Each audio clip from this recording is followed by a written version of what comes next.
Mangasi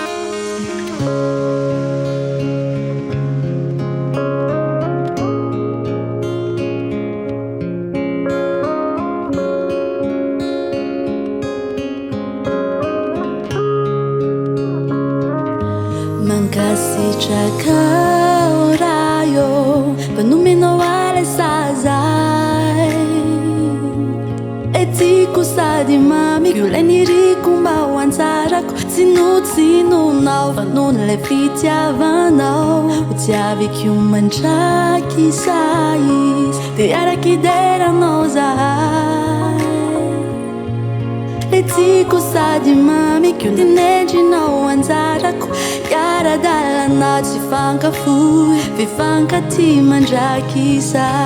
Rayo, sotranao afanomeno fa asoavana Silabanay andefi mandry sady namana Te hiaraka makivaky fiainany araka mikio Te hiaraka nompo anao foniza ainy ray tsito Te lay nangatako mihitsy noindro fa de nomenao Lay sady tsotra tena kanto tiako tsotra izao Fa manoanay aminy izay rehetra ataoko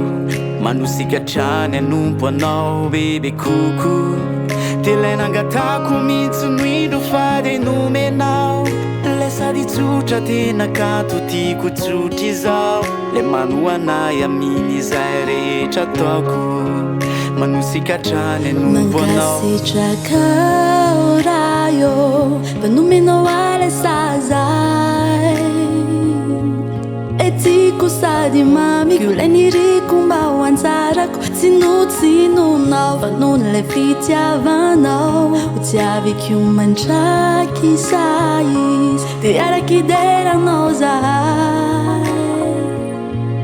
Eti kusadi mami Gyuleni nao wanzarako Yara dalla noci fanka fui Vifanka ti mandraki Malalo, sai sotranao ao Nanay ko tiaviko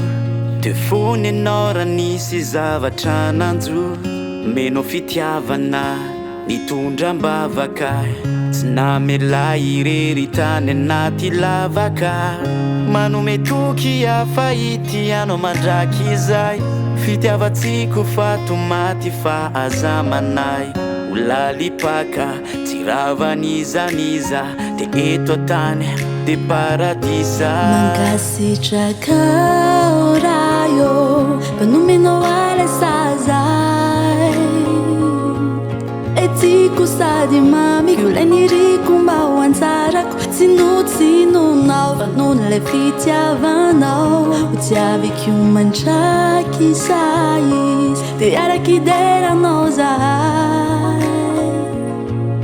Eti kusadi mami Gyuleni nao wanzarako Yara dalla noci fanka fui Vifanka ti mandraki sai